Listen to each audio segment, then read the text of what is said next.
Good morning and good afternoon, everyone. I'm Dave Shirley, a professor in Ag, Food and Resource Economics at Michigan State University and director of PRCI. Very, very pleased to welcome you here to the set of 12-minute lightning talks from our new STAARS Plus cohort. So we'll be welcoming a team from the Philippine Competition Commission. This is our second team from Asia, our first team from the Philippines. So very happy to have you in the program. Also welcoming a team from EPRC, the Economic Policy Research Center in Uganda. EPRC is a Center for Policy Leadership supported by PRCI, and it's their second team under the STAARS Plus program. So congratulations to you and welcome to this. We have a team from Pilaf from the University of Ibadan. Pilaf is a policy research center focused on food policy that was formed with the assistance of PRCI and based on the vision of everyone at the University of Ibadan. So we're very pleased and proud that you all were able to compete and enter into this program as well. And finally, a team from ISER at the University of Ghana. ISER has been a key member of PRCI, a key new member of RENAPRI. So we're very pleased to see that you all have a team in this program as well. So I want to thank Chris Barrett, Professor Barrett at Cornell, for his fabulous leadership, starting of STAARS, beginning of STAARS, and then in STAARS Plus as well, and Kelsey as well, who you all know extremely well. She interacts with you constantly and really keeps this program on the rails. So we're looking forward to your presentations. And I think with that, I'll just turn it back to Kelsey, and we'll get rolling listening to what you have to tell us today. Thank you. Great, thanks, Dave. I'm not going to belabor anything, but I'm just going to let the presenters know we'll have you share your own screens. So Jay, whenever you are ready to share your screen, you can go ahead and you'll have control over your slides. If we run into issues, I have a backup copy, so we always have that as an option. But we'll start off with each of you presenting your own slides. But yeah, we have Jay Tolentino here from the Philippines Competition Commission team presenting on behalf of their team. So I will pass it over to you, Jay. Hi, thank you, Kelsey. Am I sharing my screen correctly? It would be great if you could put it in presenter mode. Okay. There. Is that in presenter mode already? Sorry. Yep, perfect. Okay. So good morning, everyone. I'm Carlos J. Tolentino from the Philippines. I'm representing our PCC team to present our research paper on market power in the Philippine agricultural markets. So in terms of motivation, as the Competition Authority of the Philippines, we monitor and analyze the practice of competition in markets that affect the economy. So there is particular interest in understanding the market structure and competition in agricultural markets. So for example, among others, the PCC has been looking at how farmers are affected by market power of buyers of their produce, the rice traders and millers, in terms of pricing. So we're interested in that, among others of the things we're looking at in the agricultural markets. So the goal of our research is basically to update the Philippine market power literature in agricultural markets to detect and measure market power using methods that have not yet been applied in the Philippine context. So the current set of papers in literature on market power in the Philippine agri-markets are relatively few and generally can be classified into price tests or structured conduct performance style papers. And these papers indirectly show existence of market power via price tests, which rely mostly on asymmetric price adjustments or lack of price integrations. For example, in rice markets across the supply chain, the tests are on the price asymmetry in farm gate, pass-through of price in the wholesale retail levels, asymmetry adjustments using ARDL or first differences by O'Malley and Duff in 1992. Another example would be Intalco in Illescas in 2012, or using first differences or valiant type models Reader 2000, Wolfram Hook and Error Correction Methods by Digal in 2011. An example in horizontal market integration or across geographic markets, there has been price tests between provinces or intra-country in 1994 by Silva Pool and J. Surya. And there's also been tests to if there's integration between national prices and international prices of rice. Yao, Shivli, and Masters in 2007, also using ARDL, first differences. And more recently, Briones in 2018 tested the horizontal market integration using co-integration tests and finding a relationship as evidence of no market power. On the other set of literature on the structured conduct performance framework, due to data constraints, these papers are relatively rare, but they mostly follow the methodology of computing market shares and concentration indices, such as the Herfindahl index or concentration ratios. And examples would be in the supermarkets by Digal in 2015, or a more recent paper in by the PCC from Medalla Kim Benosolion, manufacturing issues paper. So we use this as in using the Herfindahl indices in in our analysis whenever possible. However, these concentration measures are not always reliable in measuring market power. So, for example, increases in market share that are due to decrease in costs or improvement in efficiencies would not necessarily be related to increase in market power. Other papers on panel data econometrics fall with structural IO interpretation, where price cost margins are directly measured through cost of goods sold from publicly available income statements by Aldaba in 2008, or these are sometimes called the accounting approach. No marginal costs are estimated, but the economic assumption is the average cost would be equal to marginal costs. However, conduct parameters are not directly estimated. No? But an example would be an exception of Brennick in 2009 power generation. Uh, Another paper or another publication, there were attempts to directly measure profits along the supply chain and actual geographic flows of rice using a survey and key informant interviews by the Philippine Rice Research Institute in 2018. Okay, so since our goal in this research to measure market power, we propose to use this via production function method to estimate market level market power, its magnitude and existence. We can use the production function in cost minimization as Hall in 2018 or 1988, where it's generalized, and where Hall generalized the decomposition of total factor productivity to include a markup term. Uh, and in this equation, the markup term mu is mu, and the technological progress is represented by delta z. And Hall used instrumental variables to instrument for technological progress to consistently estimate markup. Roger in 1995 extended this to get the dual relationship, to get the difference between the dual and primal solo residual, which is also a function of the markup. And both requires assumption of constant return to scale, but subsequent work allows introduction of a scale term.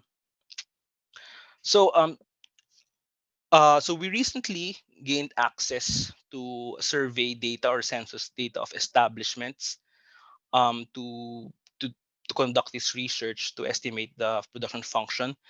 So this establishment survey, we have variables pertaining to employment, income, expenditure, capital data. So for agricultural data, we have 10 years of survey data on establishments. And in the most recent survey in 2018, we have 1,620 observations. So just to discuss a few of the general variables or we'll be using in the estimation, employment. Total employment is 100% available in the data set, can be broken down by men and women or paid and unpaid employment. But as you disaggregate by that data, some of the observations would be missing. So we also have data on income, total revenues available, and we're just indicating here the number of missing observations inside the parentheses. So total revenue is derived from revenue from sale of products and sales to domestic market. We also have data on costs, not able to indicate in the slide. data on labor expenses, on total expenditure and labor as part of cost of goods sold, capital stock and expenses. But a lot of these variables have missing observations, a lot of missing observations. So you have depreciation expenses, total capital stock book value, and which can be split into land, machines, cultivated assets. Okay. In terms of materials expense, we also have data on materials expenses. Okay. So using this data, preliminarily, we're going to estimate a version of Hall, which would extend the solo residual framework. And this will be estimated per 3-digit industry classification to estimate this equation. So in this setup, we have inputs, capital and labor, but can be expanded into include capital types and materials input. So here, where mu is greater than 1, is a markup, and v equals 1 is constant return to scale. So both can be estimated, and when mu equals 1, and if there's perfect competition, and constant return to scale, the measure of total factor productivity is theta, would be equal to the left-hand side. And one key problem or key indigeneity problem is the correlation between inputs and productivity. So we will use OLS and the general method of moments, IV, to deal with indigeneity. So that's our research. We've recently looked into the data, and we're currently in progress to do the estimations. Thank you. Thank you very much. Thank you very much, Jay. So now we're going to open it up for comments or questions for the PCC team from the group. Feel free to raise your hand or unmute, or you can add a question or comment into the chat for the group.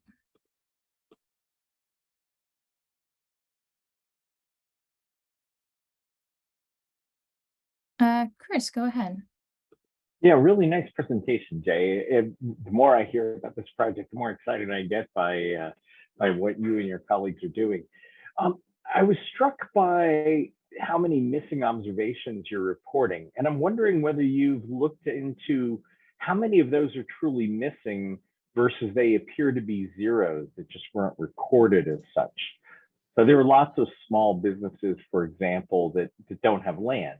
People who are just selling their services. They're an accountant, so they work from their home. They go to other people's businesses to take care of their accounts. Those places commonly won't record any land assets. And I wonder whether, because I've seen this in other data sets, that just doesn't get recorded, but it's actually true zero. That would matter a bit for how you do your analysis and data cleaning. Have you looked through the data carefully enough to have a sense of how many of those are truly missing versus they're just zero valued observations? So personally, I haven't seen the data yet. I think it was Gabby and Dash who've seen the data, but the way I understand it, how they look at the data is they rank the variables which variables would have complete information and rank them to which has the most observations. I understand that the missing data is actually missing in the spreadsheet, but I think you're correct. I think we have to consider whether these are truly missing data or maybe there are zeros there that haven't been recorded. We'll definitely check with our Philippine Statistical Authority with that observation. Yes, Chris, we'll be checking with them if the missing data is indeed missing. That's one of our questions. And thank you for the comment and the question. Thanks, Chris. Jay, you also have a question in the chat. If you want to go ahead and give a quick response to that. Gabby, you're seeing this question. You want to answer this, Gabby? Yes, from my understanding, we can use lagged values of our independent variables to start as potential candidates for instruments. From my reading of the literature, that's at least one way to start with a GMM IV estimation. but I'd love to hear some ideas as well. Just for those who weren't able to see the chat, the question was about which possible IVs the team will consider and for what variables.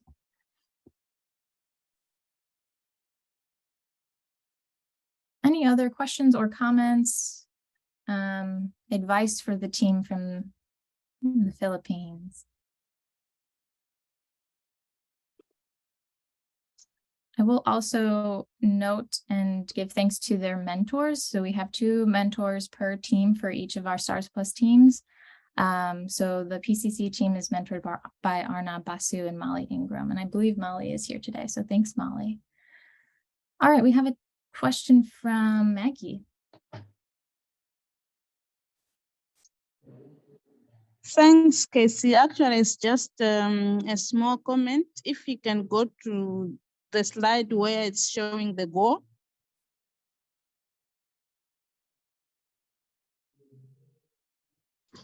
Sorry, which slide again, Maggie? Goal, where you were presenting the goal of Okay. your yes. Okay. Okay. Am I there in that slide? Yes, I was just thinking at the end of the goal, you are saying you are going to update the Philippine agriculture economics literature to detect the measure market power using methods that have not been applied. I was thinking maybe from your presentation, you're saying you're going to use the production function. So I was thinking maybe it's better just to say using the proposal, the production function. Thank you. Sorry, could you repeat that? I didn't quite get the question. It's just a comment I was saying, instead of at the end of the sentence, saying using methods that have not yet been applied in the Philippine context, you could just say using the production function, because that's the method that you're going to use to actually update the market power, whatever in your study, instead of writing that. Yes, thank you. Okay. Yeah, thank you very much. I guess the context here is that we were hoping to do some more some other methods later on after we've accomplished this particular one. In our original proposal, there were at least 2 things that we wanted to do, and that's why this sounds or reads like it's more open-ended than it is. But correct, in this particular context, we should have been more specific here, and that's what we wanted to do, the production function approach. Thank you very much.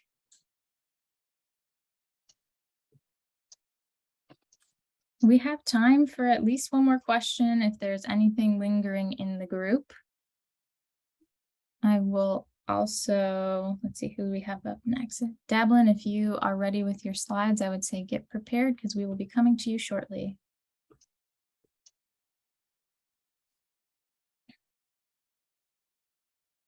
Okay, well, I think that was a great start to the session. Thank you so much, Jay, for a great presentation.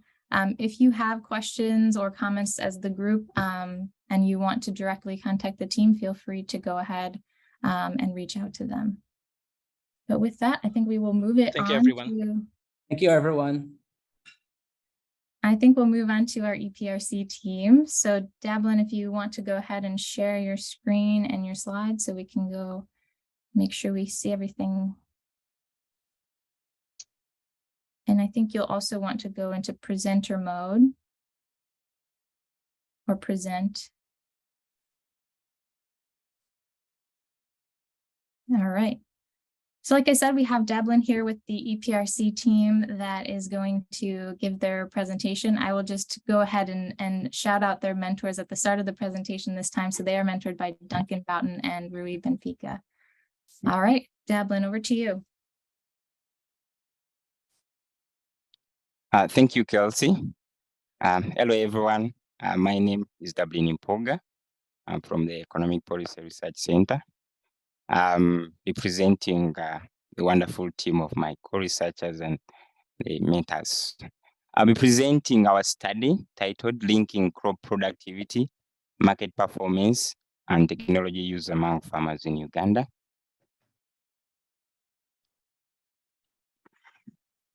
Excuse me. And this is my presentation outline. Sorry about that. In terms of background, agriculture is still a big deal in Uganda. Looking at the number of households that derive their livelihood from agriculture.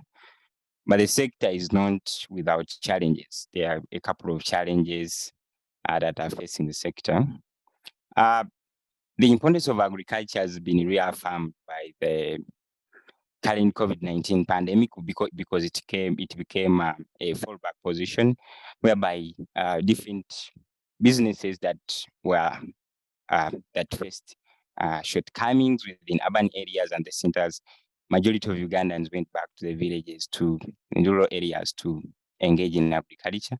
So we thought that it's prudent that in order for policymakers and researchers to look into issues that can uplift Ugandans and more especially rural dwellers from poverty, the challenges that are facing agriculture or which are within the sector should be addressed during. So here we are looking at a two-pronged agricultural problem, the low crop productivity, the low market crop market participation and performance. Looking at table 1, we are looking at the disparity between the average farm yields that is prevailing at the farms and the farmers, and the potential that would have been achieved. Single out maize yields, we look at 2.3 tons per hectare in terms of what the farmers are producing. And the potential is up to 8 tons per hectare. And we see that there's a potential to increase this to around 4 times. So this shows the picture in as far as crop productivity is concerned. In terms of the low crop market participation and performance, we see that Uganda still has a big subsistence economy where most households produce for own consumption. And of the 3.5 million households in the subsistence economy, 62 are still in the subsistence agriculture. So to single out one cash crop and one food crop, looking at coffee, we see that production is mainly driven by the increase in area harvested and not necessarily the increase in productivity. So looking at this blue line, which is area harvested in acres, that has been increasing steadily, that's for coffee. And then production has also been increasing. In 2005, it was around 158.1 tons, 158.1 tons up to around 312.6 100,000 in 1,000 kilograms, which is in 3.312.6 tons.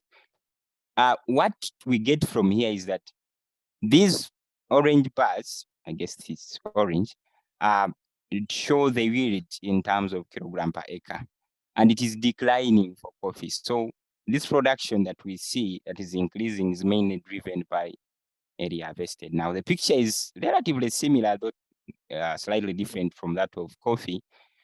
We see that area harvested is also increasing here, and then production has been increasing, but in some areas, productivity represented by the orange bars is stagnating.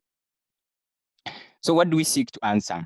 Number one, we seek to find out what could be the effect of technology use on crop productivity in Uganda. And secondly, what's the effect of technology use on crop market performance? But most importantly, the mechanism. How does technology solve the two-pronged problem that we have identified? Problem of declining crop productivity and low crop market performance. So in terms of literature, there is a remarkably clear evidence that shows the positive effect between crop yields and technology use. And several studies have also documented complementarity of technology use, that different technologies should not be used in isolation. One example is that most improved seeds are bred to work well, flourish, and grow better when they are supplemented with inorganic fertilizers. This has been documented, but we see that recent evidence shows that this is not the norm, and most farmers just consider them as substitutes. So we also intend to investigate this. There's also evidence that has been documented as far as a strong and positive relationship between crop productivity and market performance in terms of the intensity of sales. And the new and emerging technologies, for example, smartphones tend to diversify market options. So in terms of the knowledge gap, we see that these different studies look at productivity, market performance, and technology either in pairs or separately. And I think this partly solves the problem. So what we intend to do for this study is to look at a holistic approach of looking at all the productivity, market performance, and the technology, and we see how technology can mitigate or solve this two-pronged problem prevailing in agriculture now. In terms of conceptualization, we look at the typical household that produces for own consumption, but also it has production as some production that is going to be sold. So the household is supposed to produce for own consumption, but also participate in the market. It faces the different challenges that they're in the sector. And the main proposition here is that a household that adopts technology will, of course, experience enhanced crop yields, but also it will perform better well in the market through sales and all that. Of course, other factors that come in, being a member of Farmers Association, all these factors feed in here and affect the final outcomes of increased crop yields or stagnant or reduced crop yields. So in terms of the estimation strategy, at the start, we had thought we are going to disaggregate and look at crops. We had identified coffee and maize, looking at the conventional way of measuring productivity as in yield, which is kilogram per acre.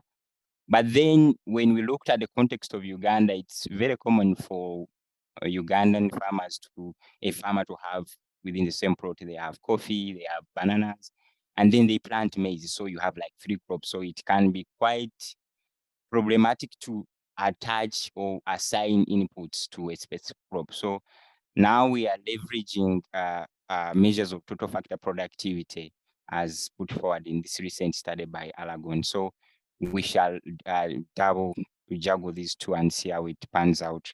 And then considering that the data points as far as what we have seen so far in the data, the single crops may not be forthcoming.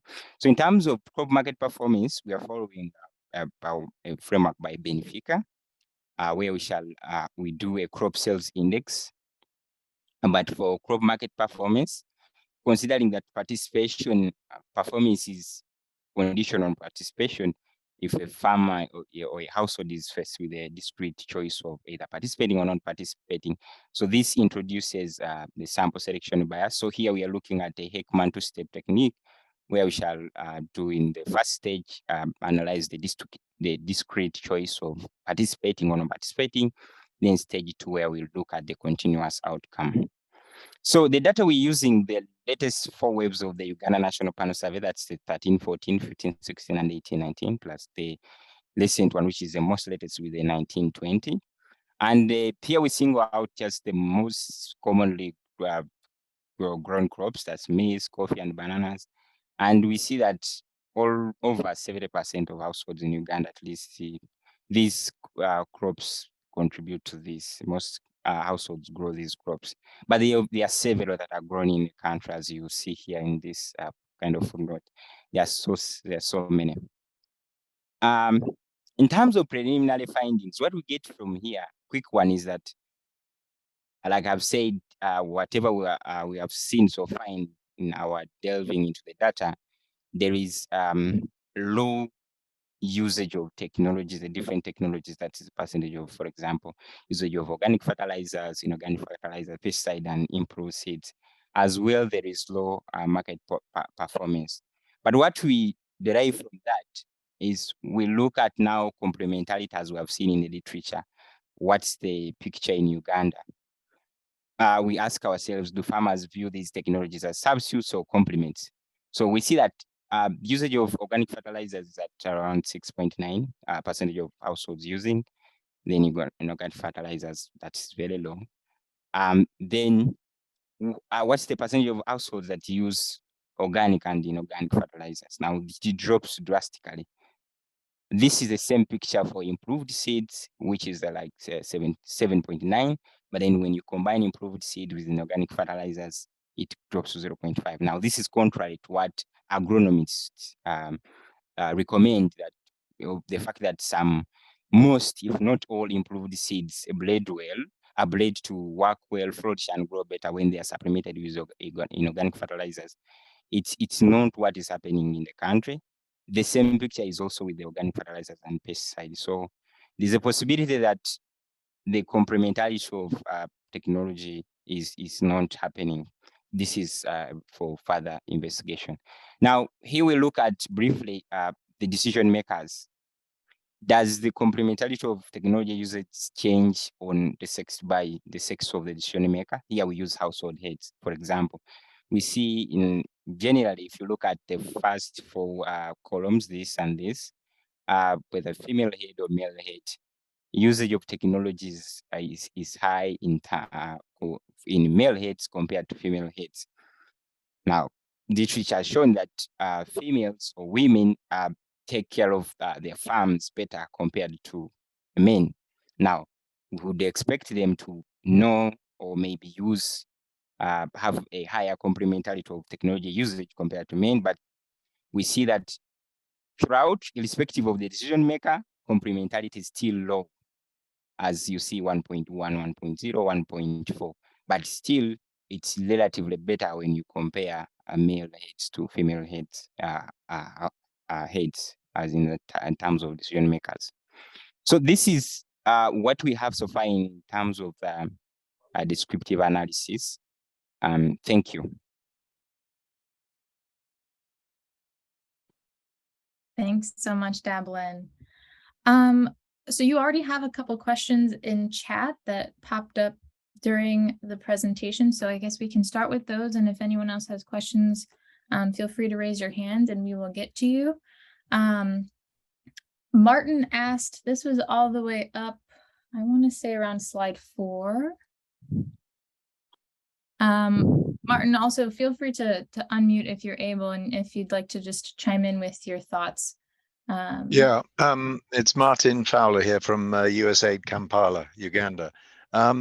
Just to say, I see figures like this being used a lot, and I'm always worried when I see FAO stats. I have nothing against FAO and its statistics work, but I've been at the other end working in planning units, watching how this data is prepared each year and sent to FAO. So all I can say is I can give you some examples which would make your hair stand on end, but really, I wouldn't use this information. I would use the UNHS, UNPS data that you've used later to show any trends in yields over time, but I wouldn't use this information at all. Most of it is guesswork done by hard at work planners in ministries of agriculture, not just in Uganda. I also witnessed it at the beginning of my career in Lesotho, where the permanent secretary, when I asked him what I should do with the latest FAO data, request for data, he said add 3%, which I did. And those figures are now cast in stone back in Rome for 1977, 78 and 79 data for crop yields in Lesotho. So be very wary about using this data. Have a look at the sources properly. Sure. Thank you, Martin. Thanks, Martin. Yeah, thank you, Martin. That one can be looked into. Thank you. And then Dave had a question about on slide 10. Just to clarify what your measure of market performance is. If you could go ahead and do that.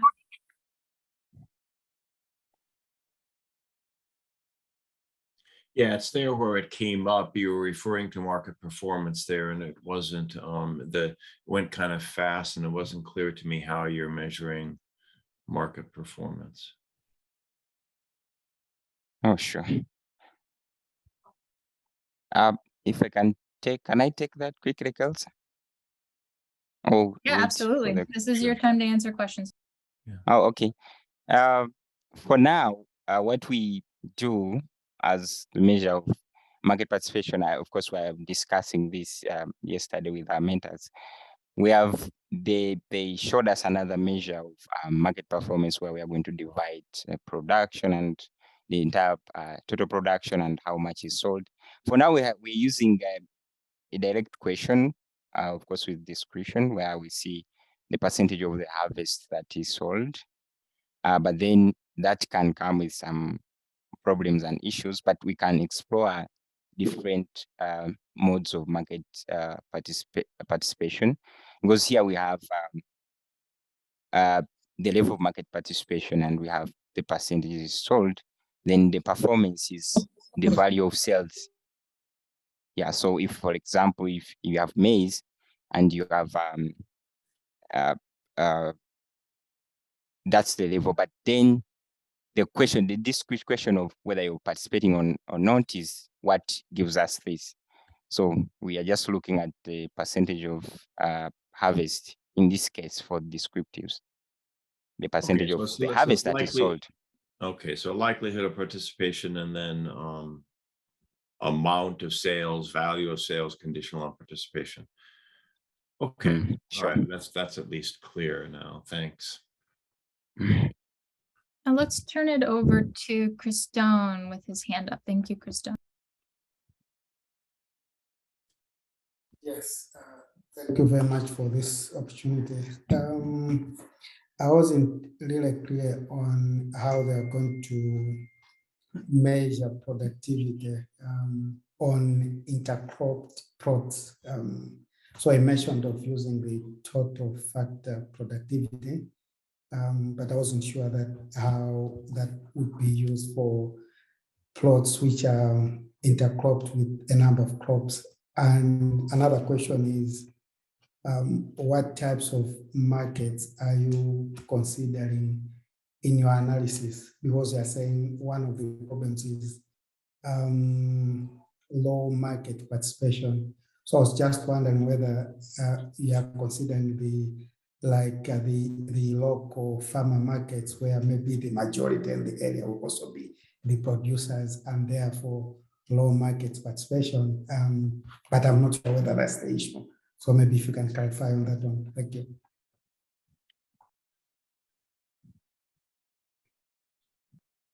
Floor is open to the team to respond. Yeah, I can take on the first one, or maybe if another team member can come through. I guess they are all here. So thank you, Kristen, for those pertinent questions. The first question of the intercropping, the mud cropping, how are you going to measure it?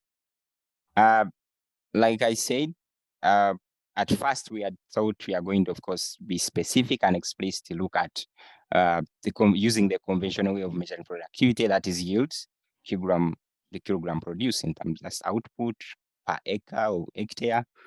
But then we realized that it's, with the context of Uganda, it's very easy to find a farmer that has within the same plot has planted coffee, has planted bananas, but then they're also growing beans. So looking at the inputs we are having, it becomes problematic to assign and accord an input to a specific crop.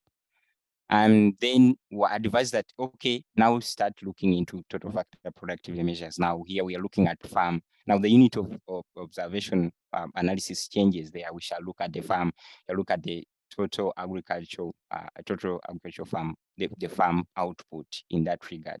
But we are not abandoning the specific crops, for example, crop productivity, where we would say, okay, what is coffee productivity of coffee specifically? How much of this, the output of coffee per acre that is produced. That's the conventional way. So we're just looking at how we can use different measures to avoid the shortcomings that, and then looking at the context of Uganda, because intercropping is a big thing in Uganda. Then in terms of markets, we have not explicitly looked at the specific markets. For now, it's an aggregate where we looking at sales, and the aim or the goal is for the household to participate in the market. So we are not currently, we're not entirely looking at the final destination or where is it going, but we can look at those and get some correlations here and there. Yeah, it's a very good question. see unless my colleagues have any colleague has something to add in there. That's what I can Yes, say. thank you, Dublin, for that responses. What we have to put forward here is that we are still trying different measures on how to come up with the productivity measure. We haven't yet concluded on one. These are just preliminary findings. Then I see there's a question that is coming up again from Dr. Medina about the use of one instrumental variable. This one still we are also first looking at the possible that we have from the data, but the first thing would be to look at the different lags of what is causing the endogeneity issue. But still, we are still just starting the data analysis process. We haven't gone deep into it, so we cannot give you a definite answer for now. Thank you. Sure. Thanks, guys. So we have about 2 more minutes. Molly has a couple questions in the chat. Her first one, in terms of assessing complementarities, how worried should I be that results are driven by financial constraints versus knowledge?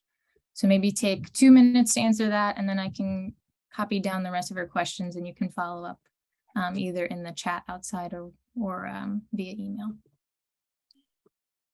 Yeah, sure. Thank you. Ambrose, can you take that one, or I can go in first and then you supplement? The first one of the first question from Complementarity. Molly, I think you, let me just see it shortly. Yeah, so the first question of whether the gender differences are driven by crops, we just have to check first. We cannot give a definite answer for now. We are still studying the data before we come up with the conclusive results. Sure. Then maybe on the complementarity, she said financial constraints and vis-a-vis knowledge. I would say personally, both can be a possibility. So that's our task now to find out, because now this is descriptive. You cannot claim any causal inferences. Yeah, we cannot claim any causal inferences now. So we can maybe see in terms of mechanism how that we can attribute maybe financial constraints or knowledge. But I think both are possibilities, and when combined, then the problem is exacerbated. Yeah, that's what I can say for now. But that's a very good question. Great, perfect timing. All right, if you have any other questions for the EPRC team, excuse me, please follow up with them either in the chat or via email. But big round of applause for the team on another great presentation. Thank you. Thank you, Kelsey. I'll stop sharing. Perfect. All right, Benjamin, we're going to turn to you. So if you are ready to share your screen with your slides, you can go ahead and do that at any point. So now we are going to turn to the Pilaf team, and Benjamin is going to give their presentation this afternoon. They are mentored by Justin George and Martina Ocelli, and they have a great team of researchers working on the team. Benjamin, I am going to turn it over to you. Everything looks good on my end. Thank you, Kelsey. I want to say good morning, good afternoon, and good evening, if possible, to all of us. Please permit me to stand on the existing protocol. My name is Benjamin Olusegun from Pilaf Team, Nigeria, and I will be presenting our proposal on resilience to COVID-19 and insecurity shocks evidence from Nigeria. Actually, okay, as a matter of introduction, COVID-19 started in December 2019, and it came as a global shock. And soon it was declared to be a global health emergency by the WHO in January 2020. And few weeks down the line, in March 11, 2020, it was officially declared as a pandemic of a global scale. And in Nigeria, the health sector was worst hit, such that by March 14, 2022, 254,945 confirmed cases have already,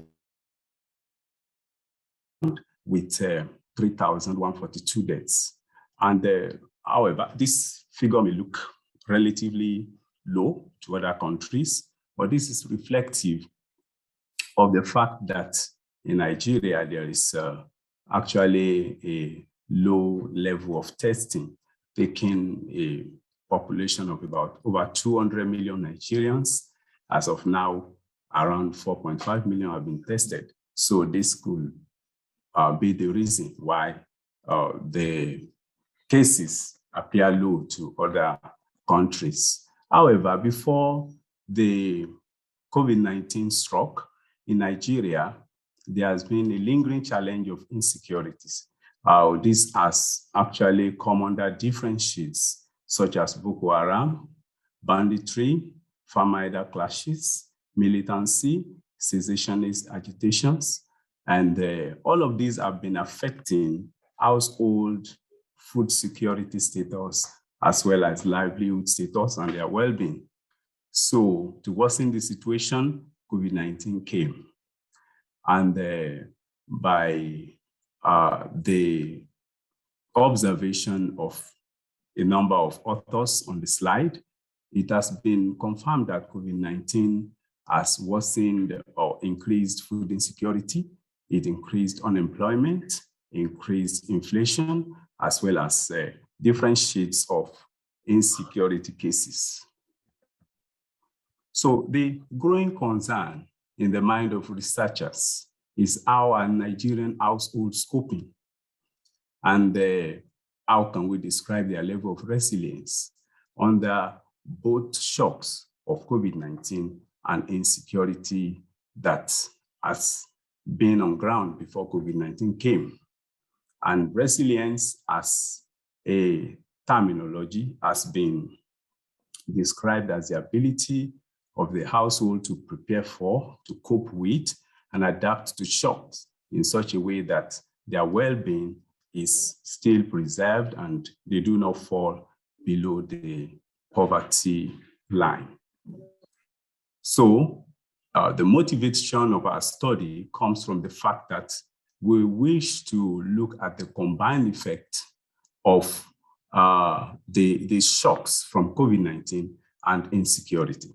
So previous studies have looked at the effect of COVID-19 and insecurity differently on food access, food security, poverty, financial inclusion, and coping strategies. There were studies also that looked at households and children's school resilience to COVID-19 economic shock. However, we noticed that there is paucity of study on the resilience of households to the combined effect of insecurity and COVID-19 shocks. Also, a few studies that have made use of the high-frequency COVID-19 survey we intend to use in this study have not actually deployed the total rounds, the 11 rounds found in this data set, and this study aims to do that.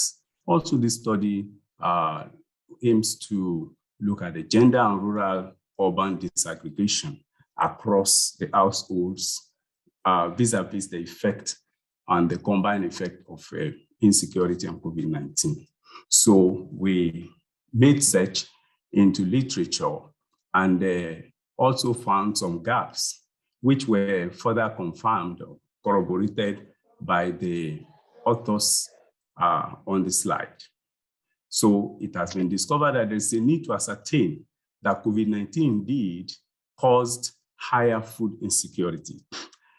Even though we know that containment measures across different countries presumably could bring about increased job losses, economic slowdown, and all of this can affect the poverty level of households, which in turn will affect their food security status. Yet literature is yet to be very clear on the causal links between COVID-19 and food insecurity. And this study wishes to fill that gap. Also, we found out that there are limited research on COVID-19, how COVID-19 affected food insecurity situation of already vulnerable groups. The only study we found that did that was in Uganda, which looked at the effect of COVID-19 on the food insecurity of refugees. So in Nigeria, we are looking at it, that this study could fill the gap such that we'll be looking at vulnerable group, insecurity region, vulnerable group, and how COVID-19 has affected them. And lastly, there are limited studies on the COVID-19 prevention policies as it affects different intra-country regions. So many of the studies on effect of COVID-19 has been on a national scale. So this study wishes to step it down such that we see the variations across different zones in the country and local governments in the country, and how COVID-19 prevention policies has affected households along those domains. So this gives rise to our research question. The first research question says, how was food security, which we want to actually capture as our outcome resilience indicator, how has it been affected differently pre-pandemic and post-pandemic periods in conflict-affected zones of Nigeria? 2, what is the prevalence level of containment measures to COVID-19 implemented by various states in conflict-affected zones of Nigeria? And the third question has to do with how has resilience capacity of household fared in conflict-affected zones pre and post COVID-19 pandemic periods. So the data and methods, this is still a work in progress. We are proposing to make use of LSMS ISA data set using the 4 waves. And this data set started in 2011 to 2019. And we will deliberately be isolating insecurity reading areas, which we will be using the ACLED data set to actually get handy. The ACLED data set is the armed conflict location and event data project data. Okay, it is geo-referenced, and the Nigerian data on this particular data set is very robust and active. So we'll be using this to support the LSMS ISA data set to be able to capture the insecurity reading portion of the country. And in addition to that, we'll be using the COVID-19 National Longitudinal Food Survey, which has 11 rounds and was actually collected between 2019 and 2020. So in addition to that, we still plan to embark on some more detailed information sourcing about COVID-19 prevalence and containment measured deployed up to the local government level in Nigeria. Actually, in the public domain, the available data is not beyond the state level, but we wish to step it down by contacting the NCDC office in Nigeria and also trying to gather information via different websites to be able to compile some data using the indicators here presented, like hand washing, use of sanitizer, no handshake or physical greeting, use of mask, use of gloves, and so on. All these indicators are such that are already used in the high frequency food survey data. And we are trying to actually use SIM to gather the data. And in that way, we can expand the available data in the public domain for a deeper analysis in this study. So after we've been able to standardize this, we'll make it available in the public domain for other researchers to use. So one beauty of data blend in this study is the combination of the LSMS IC dataset, ACLED dataset, COVID-19 phone survey, additional detailed dataset on COVID-19, on about prevalence and containment measure that we'll be exploring. All of these will be used to explore the combined effect of COVID-19 and conflict shock among households in Nigeria. So the design we'll be using is the PRCI experimental design. So our proposed empirical analysis include descriptive statistics. We hope to use fixed effect panel regression model, as well as the double difference analytical approach. Thank you very much for your attention. Thank you so much, Benjamin. I already see some activity in the chat, although I think Nathaniel has been assisting and helping out answer some of these questions. Nathaniel, if you feel like there are things you want to speak to the audience, feel free to unmute and address the group. Otherwise, we might just move to some of the live questions. Up to you. Yeah, thank you very much. To respond to Ambrose's question on whether or not we are interested in a particular conflict type, I just wrote there that, during the presentation, the presenter also presented to say that we have different types of conflict, which are also peculiar to different zones of the country. So we are also trying to sample across the different zones, characterized also by different conflicts, so that it's possible. Benjamin, can you mute your mic? I think we're just catching. Oh, great. Oh, okay. Okay, go ahead. That's okay, better. So I was saying that we are also we are trying to sample across the different zones characterized by different conflict. So it's possible also to conduct a test of difference across different zones by resilience capacity and also outcome. So we are trying to do that. I'm trying to see the second question that I responded to. Okay, yes.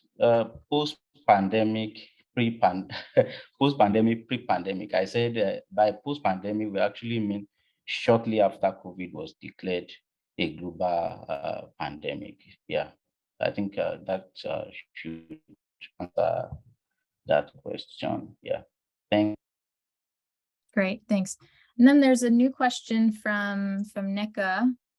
In your plan to use the 4 waves of the Nigeria LSMS ISA, how do you intend to handle the case of sample refresh of the wave for data which makes it quite different from the samples in the preceding waves? I'm actually coming aware there was a sample refresh. We'll look into that, and I don't know if you have any advice or any idea as to how we may want to go by it. We can just kindly go ahead. But I'm just getting to know this part of the data set. Yeah, apologies sincerely. Thank you. Okay, we still have a couple more minutes. Any other questions or comments or advice for the team?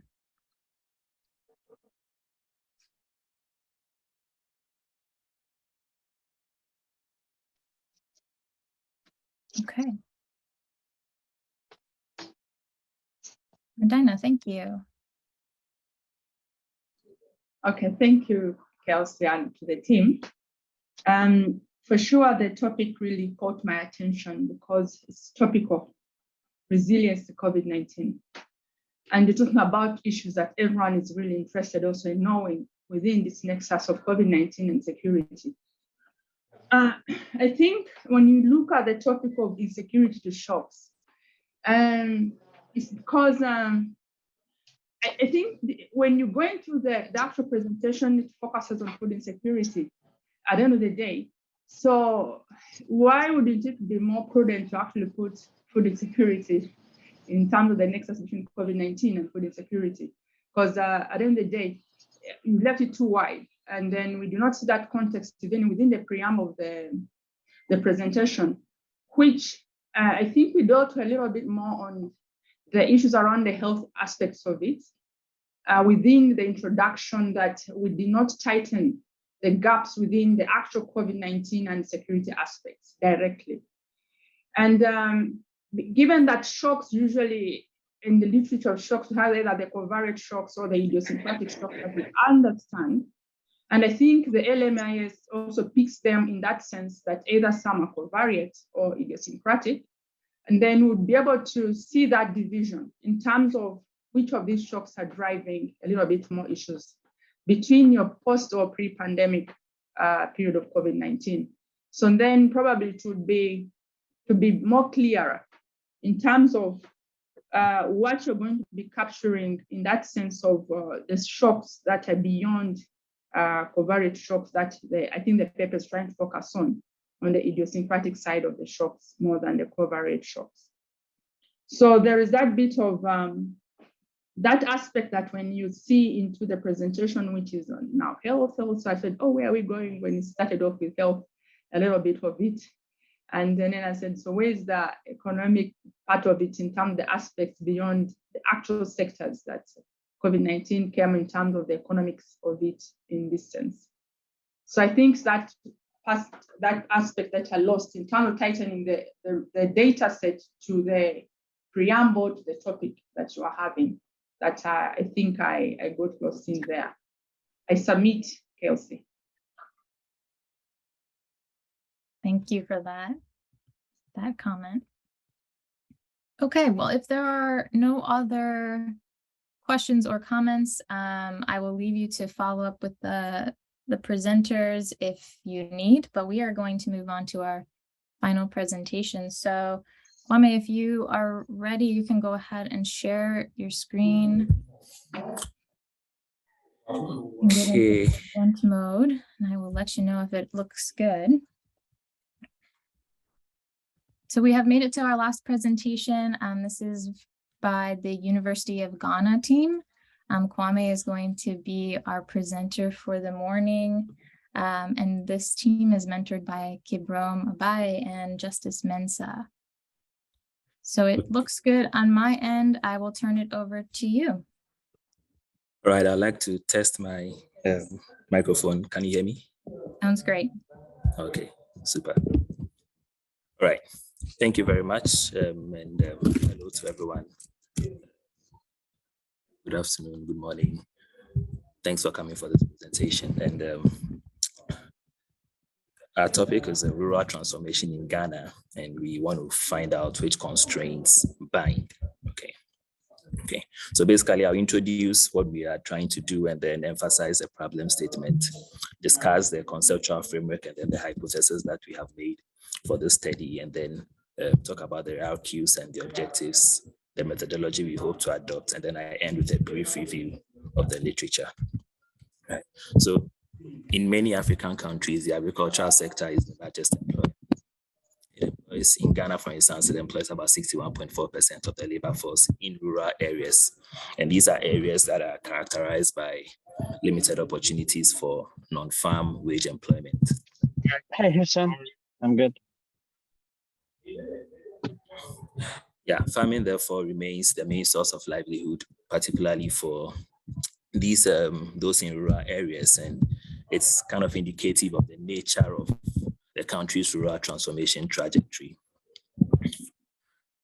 Now, similar to Report et al. 2017, we conceptualize rural transformation as a process that begins with increased agricultural productivity, characterized by a gradual movement away from farm to non-farm activities, increased technological adoption, scale economies, and then shifts to higher value commodities.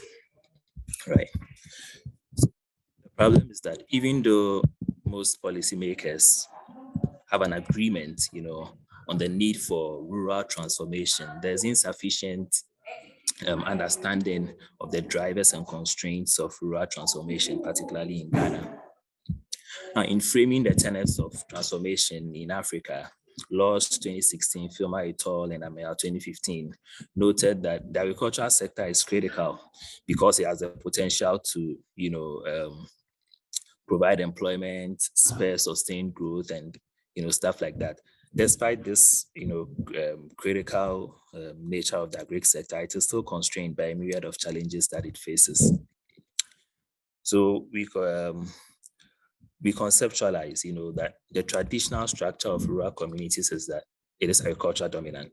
Agri dominates rural communities, and so we start our rural transformation conceptualization from the point that the rural economies have this agri-dominated structure of economic activity. And then we hypothesize that over time, the dominance of agri is going to weaken. And we could probably see this in the decreasing agricultural labor shares in rural communities over time.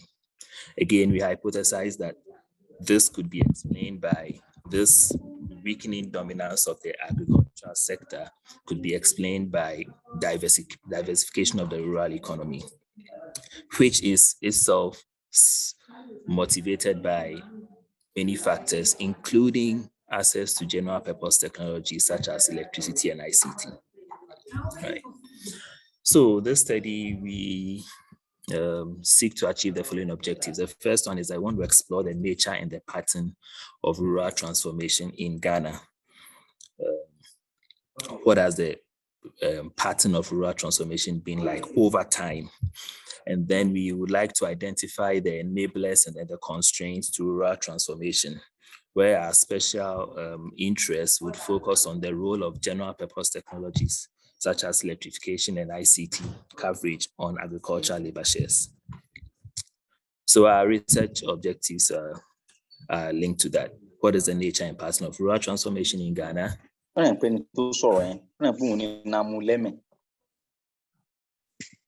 is the effect of general purpose technology? And as I said, the focus here is on electrification and then ICT coverage on agricultural labor allocations in rural Ghana. Right. So I'll talk about the data that we are going to use. So the first RQ, which is to describe the nature and pattern of rural transformation in Ghana, we are going to use the Ghana Living Standards Survey. So these are nationally representative repeated cross-sectional data sets. And we are going to rely on waves 3 to 7, which span more than 2.5 decades to try to paint the picture of what the rural transformation looks like in Ghana over that span of close to 30 years. And then with the second article, which is to examine the drivers and the constraints inhibiting or promoting rural transformation in the trajectory that we identify from the first research question. We are going to combine the GNSS data with administrative data on electrification and mobile network coverage in Ghana to arrive at the solution to that research question. Of course, we are going to control for a host of other factors that we will find based on our literature search and so on. Okay. Sorry. All right, good. So I want to talk about the key indicators of rural transformation, which actually is our main variable of interest. So we are going to construct rural transformation first as a share of households engaged in agriculture or the share of individual workers employed in agriculture. We also look at the ratio of hours worked in agriculture to the total hours worked by an individual. And then we also consider the mean share of farming household members who work full-time in agriculture. And then the mean share of farming households who are involved in non-farm activities. And then lastly, we would also like to look at household agricultural income versus household wage earnings. So what proportion of the total household income is resulting from agri income, and what proportion of the total household income is coming from household wage earnings. After a brief review of the literature, so Dinkelman 2011, for instance, found that electricity can act as a catalyst in reallocating labor away from labor-intensive activities. And indeed, in many countries in Africa, the agricultural sector is labor-intensive. So at least there's some pointers to that direction. Again, Fisher Van Den, Alcott, and Alcott have found that improved access to electricity not only increase industrial and agricultural productivity, but then it also facilitates the entry and exit of firms. Gaggle found that in the US, electrification significantly impacted the structure of occupations. So clearly we see from the literature that electricity might be playing a role in labor allocations, and we would like to focus on that in the case of Ghana as well. There's also been studies that have found that the emergence and growth of ICT is an important enabler of structural transformation, because it gives, it provides new opportunities for employment and entrepreneurship and stuff like that. In fact, Kayla and Tab found in rural Vietnam that, the arrival of the internet increased agricultural productivity, and we see that ICT has also come up forcefully in terms of its access to rural communities in Ghana. We want to examine how that may be influencing whatever we find as the rural transformation trajectory or pattern in Ghana. So our current focus, or what we are focusing on as a first draft, is we are working on the data. We are trying to construct the various measures of rural transformation from the 5 rounds of the GLSS to tell the trends and pattern story of rural transformation in Ghana. Again, we are updating our literature review to include more studies on rural transformation and see what we can learn from the literature. And then also, at the moment, we are exploring what is the best empirical strategy to adopt, or what is the most appropriate empirical strategy to adopt to answer our second research question, which is to examine the drivers and the constraints to rural transformation in Ghana. Thank you.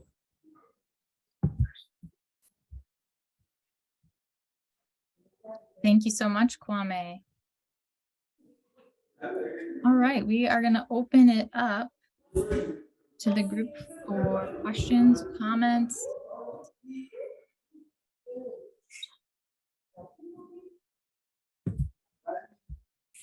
I'm not seeing anything in the chat just yet. Chris, go ahead.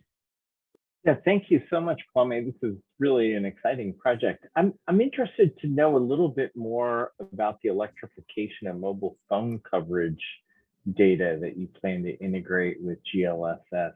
Have you already obtained the data? And if so, have you looked at the spatial spread and how this matches up with the GLSS survey communities? I'm unaware of studies that over such a long sweep of time are able to correlate. I mean, it's not necessarily going to be causal, but the correlation between differential rates of structural transformation and differential arrival of electricity and phone service strikes me as a really promising line of research. Can you say a little bit more about the electrification and mobile phone data, please?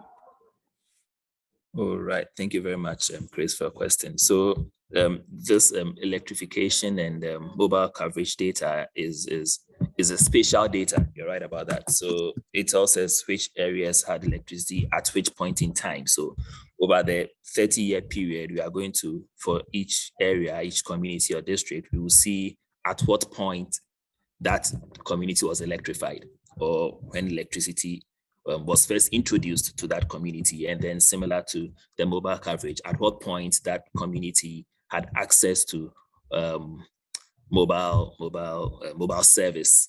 And since the GLSS also has, in the GLSS, we will be able to identify which communities and district the respondent is coming from. So that is where we are looking to match the data of, the household level data on to the point where that community in which the respondent resides, received electricity and then received mobile access, and then we try to see the relationships over there.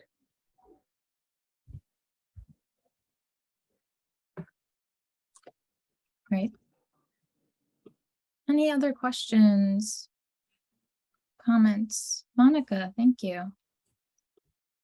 Yeah, thank you, Kelsey. I just wanted to add to what Kwame said. Chris was asking if we had access to the data or if we had actually seen the data, and I just wanted to respond to that.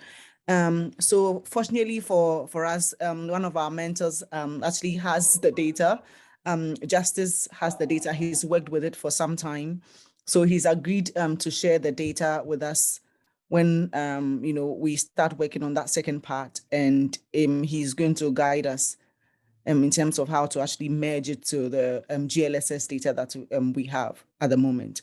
So yes, we would have access to the data, but no, we haven't actually looked at the data ourselves yet, but we plan to do so soon after we finish dealing with the first part of the research questions. Thank you. Thanks for the follow-up, Monica. Thanks, Monica. If I can just follow up quickly, it strikes me that both physical distance from and temporal distance from, how long have you had access to electricity or telephone service? And especially in the case of telephone service, how far are you from communities that have telephone service, and how long has it been that you've had reasonably proximate service? Could all be very important features in helping to explain patterns of structural transformation. So I think you'll want to really explore those data soon. This is very promising. Thank you, Chris. Thank you. That's very useful. Thank you. Okay, other questions or comments or advice for the team?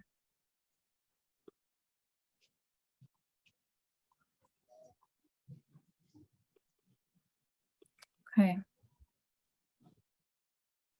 I'm not seeing anything else. So this is going to wrap up our presentations. Thank you to all of our presenters for very well presented topics, for keeping on time, for your good handling of questions. I really appreciate all of your efforts, and for everyone that attended, thank you for taking the time to get a sneak peek at what our teams are doing.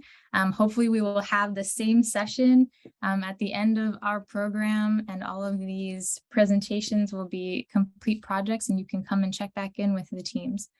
But with that, if there are any final comments or questions, I will open it up. Chris, you have anything that you'd like to say? No, I just wanted to thank Steve Longbaugh at Michigan State for setting this up, and Kelsey for organizing everything so well, as always. And thanks especially to the STAARS Plus teams and their mentors. It's very exciting to see this work coming along so nicely. You've got great projects. Very, very eager to see how these progress, and to watching your development of outstanding and highly policy relevant projects. So everyone stay tuned to what's to come from these 4 teams. Thanks so much, everyone. Thanks, everyone. Have a great rest of your days. I expect that we'll be able to post the recording of this. Steve, I'll follow up with you, but yes, thanks for coordinating, and we will talk to you all hopefully soon. Take care, everyone. Thank you. Thank you. Bye. Thank you. Bye-bye. Thank you. Thank you. Bye-bye.